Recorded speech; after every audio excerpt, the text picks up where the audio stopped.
We live in a very interesting time for movies. At this very moment in history, there has never been so much media created and consumed at such a high velocity. It's a lot, and it can get pretty overwhelming. So much so that I often find myself appreciating media that captures the human experience, films and content that speaks to how we live and how our lives are changing with time. I think blockbusters are still relevant and can be incredibly fun, but as we grow older, I feel this shift away from the explosions and the spectacle and more towards movies which better reflect humanity. Films that portray people grappling with and overcoming challenges in life. More wholesome stuff, if you will. I don't think I'm alone in feeling this way either. This is why I think the last 3 Academy Awards for Best Picture went to Nomadland, Coda, and Everything Everywhere All at Once. All movies that are fundamentally about people finding solutions to deal with change and the overwhelming pace at how that change can happen.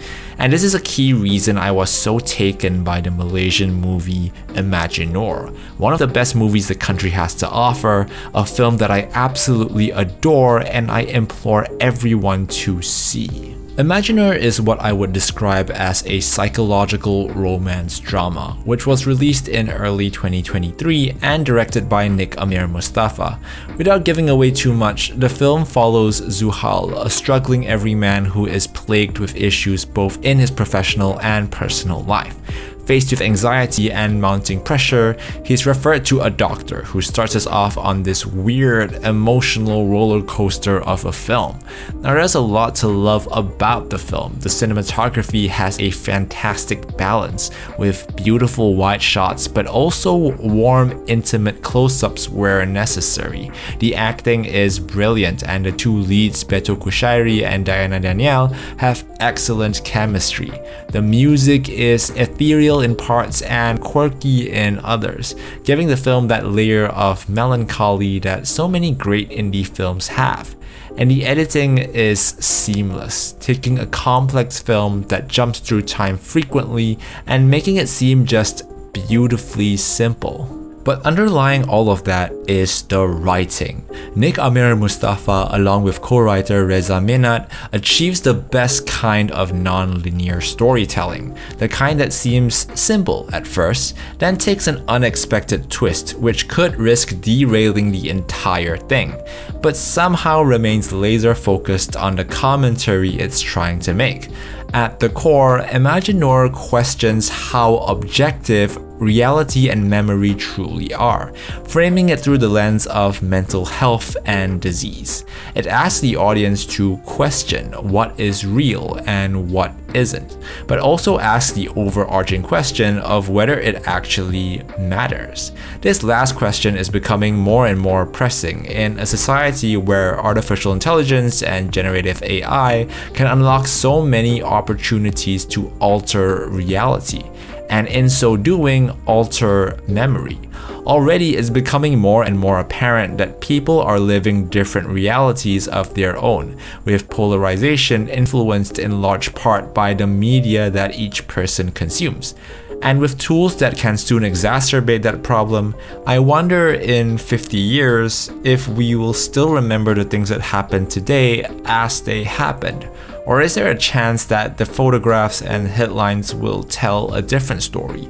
What will we forget? And will we even forget what we've forgotten? Is that a fair question to even ask? I'm certainly not qualified to answer that right now, but I think it's good to see movies actually tackle that question and propose an answer. This is one aspect where Imaginor differentiates itself from films like Eternal Sunshine of the Spotless Mind and The Father, which I've heard it compared to. I think the one point Imaginor tries to convey is that both memory and reality have always been connected by emotion. The film suggests that memory is inherently fickle, but we tend to remember how we felt at various points of life. And for generations, humanity has always framed memory through the emotions they remember experiencing.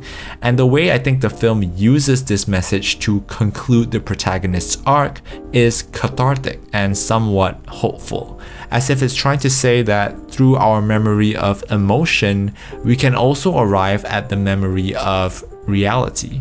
Not necessarily an accurate answer to the big questions posed earlier, but an answer that makes the film what it is, a satisfying fantasy and an effective, thought-provoking one. And I guess the broader discussion point is why we don't get more movies like this from Malaysia. Great films like Imagineur are sadly the exception rather than the norm. And I get that there are a multitude of factors at play here. 3 come to mind immediately. Number 1, demand. I just think that as a market, we're not yet mature enough to appreciate the smaller, quieter films. And there just isn't enough support from moviegoers to see stuff we would actually submit for the Oscars. Number 2, as a follow-on factor, is funding. Because movies like this don't get enough support, great projects don't get the funding they need to either make these films or elevate them to their full potential. And finally, I think it's becoming clearer that selective creativity is a problem. The customs here make it such that the sandbox you get to play in as a filmmaker is pretty limited. I mean, we have good filmmakers like Edmund Yeoh, whose movies have never had a wide release in his own home country. Disney movies like Thor: Love and Thunder and Lightyear were never released here, allegedly because they depicted LGBTQ+ characters. Heck, there's even a hit Hollywood film by Malaysian director Adele Lim that will never see the light of day in Malaysian cinemas, which makes it all the more impressive that a film like Imagineur managed to maneuver its way through all of that as a great standalone film. So, frustrations aside, that achievement is something we should definitely celebrate today. Imagineur is an arresting exploration of memory and the bonds that hold us together through time. Nik Amir Mustafa crafts an emotional, no-frills mindbender that is truly the best Malaysian film I've seen in years, and honestly, one of the biggest surprises of 2023. One that Malaysians can be proud of, but people all around the world can enjoy just as much. It's films like these that lay down a marker, a signal that there are amazing stories to be told even in our little corner of the globe. Stories that don't need to be loud, big budget blockbusters, but rather stories that help us understand ourselves and the world around us just that little bit better. And to me, there's very little that can be more inspiring than that.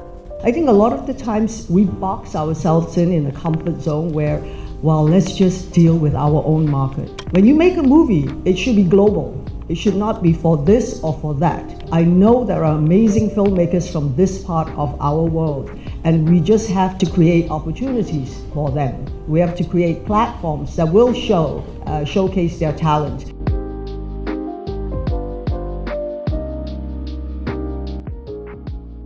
Hey everybody, thank you so much for watching that video. Have you seen Imagineur? Are you interested to see it now? Let me know what you thought in the comments below. Would love to talk more about the film. I'll be back with a new video, so until next time, stay safe, stay hyped, and I'll see you next time.